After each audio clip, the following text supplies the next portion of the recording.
Hey everybody, Alex Kazora, SteelersDepot.com, back with some more Pittsburgh Steelers tape breakdown and analysis. Had an article go up on Steelers Depot recently. I put a link in the description. My free agent wish list for the Steelers once free agency embarks next week. Want to talk today about San Francisco 49ers defensive lineman Javon Kinlaw and why he may be a good free agent pickup for Pittsburgh. Before we start, if you guys could like this video, also subscribe to the channel, I really would appreciate that. So Kinlaw on that list, trying to find some backup rotational depth for Pittsburgh. Kinlaw may not be the answer for the future. Of course, Cam Hayward, aging Larry Ogunjobi, could be his last year in Pittsburgh. But Kinlaw, somebody I think worthwhile and would be on Pittsburgh's radar for that first-round status, the size, the length. So let's get into the tape, look at a couple of clips, and break down Kinlaw's game.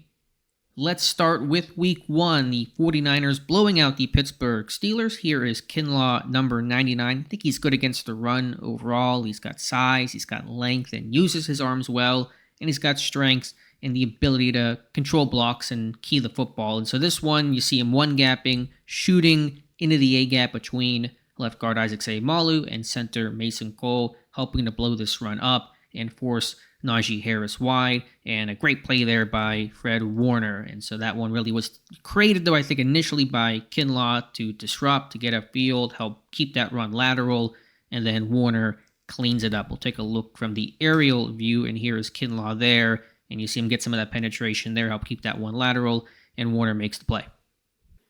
Really good play by Kinlaw here. This is Pittsburgh pulling the center, a power run with Mason Cole folding around left guard Isaac Seumalo, and you really see Kinlaw get into Seumalo's chest, control the block, and then shed and make the tackle. So a really nice job there, again, having that length that he has. He's 6'5", 300-plus pounds with long arms, uses his hands well. He's got a good punch, and you see him be able to control that block on Seumalo as Cole is pulling around. Take a look from the other view. Here, there is Kinlaw. Played primarily right defensive tackle. Didn't play a lot of, kind of 5-tech and outside the tackle. Would have to do a little bit more of that in Pittsburgh, of course. But primarily, 3-tech defensive tackle. But he's got the projection to be able to play out on the end a little bit more than he did. But really see him get under Seumalo's pads, upright him, key the football, and then shed and make the tackle.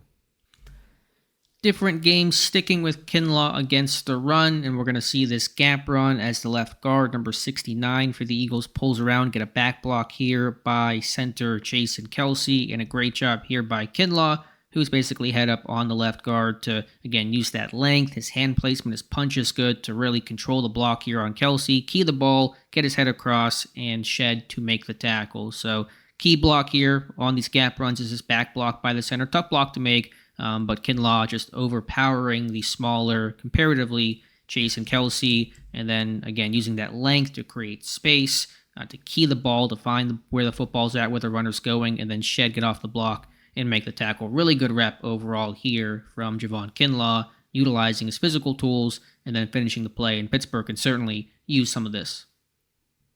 Quick look at Kinlaw as a pass rusher. In the tape that I watched, I didn't see as much as a pass rusher as I did against the run. I think he's a little tall, a little rigid, a little stiff of a player, but the club move is effective for him. He can club, he can bowl a little bit, and you see the left guard here. We'll show a better clip of it in just one moment, but just to kind of flash the club to stun the left guard. Now he's able to recover, and Kinlaw does not actually, officially beat the block, but you see the club right there. And again, a little bit of that stiffness that he can't kind of get his hips turned through the way that, say, a Keanu Benton is able to do on his club swim or club over. But you see kind of some of the things he likes to do, some of the tools that he has as a pass rusher. So one last clip, and then we'll look at another example where you really see the effectiveness of the move.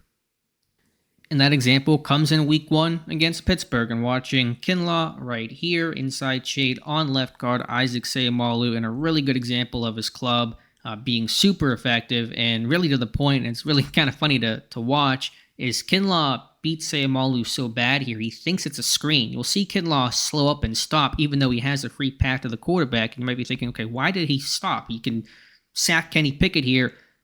I've seen this a couple times before throughout the years where Kinlaw wins so easily, he thinks that Seumalo is letting him go past, and basically he's going to pull out, it's going to be a screenplay, and so that causes Kinlaw to actually stop, right there because he thinks, okay, I'm winning too quickly and winning too easily. So kind of a funny moment, I guess a negative on Kinlaw overall, but you see the power in that club. And so we'll kind of break that down now. Again, working on Seumalo, that inside hand, really pushing Seumalo off. Now, I don't know if he thought a stunt was coming because, Seumalo's a pretty big, strong guy, but overall, a good rep, and you kind of see that as Bull Rush, I think, needs to be more effective overall, Kinlaw's, but whenever he has good hand placement and can play with leverage and keep his pads down as a rusher, he's able to create some movement and collapse the pocket. So that's the play there on Seumalo, kind of a crazy one overall. Again, kind of looking at it again, Seumalo might have been thinking a stunt was coming as that end started to spike down, but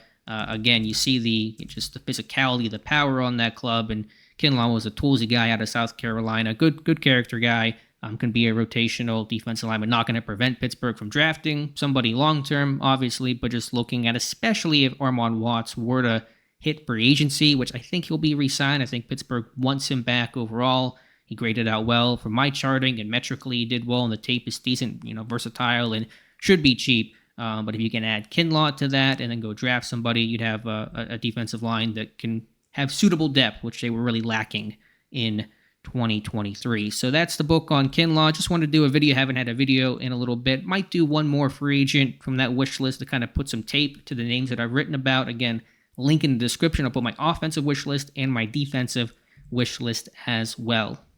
So let me know your thoughts in the comments below. Which free agents would you like to see the Pittsburgh Steelers sign? Let me know who you guys think they should target once things open up with the tampering period legally on Monday, and then the new league year kicks off on Wednesday, March 13th. Thank you guys so much for watching. Please like this video. Please subscribe to the channel. Check out the site, SteelersDepot.com. Thank you again, and we'll talk to you soon.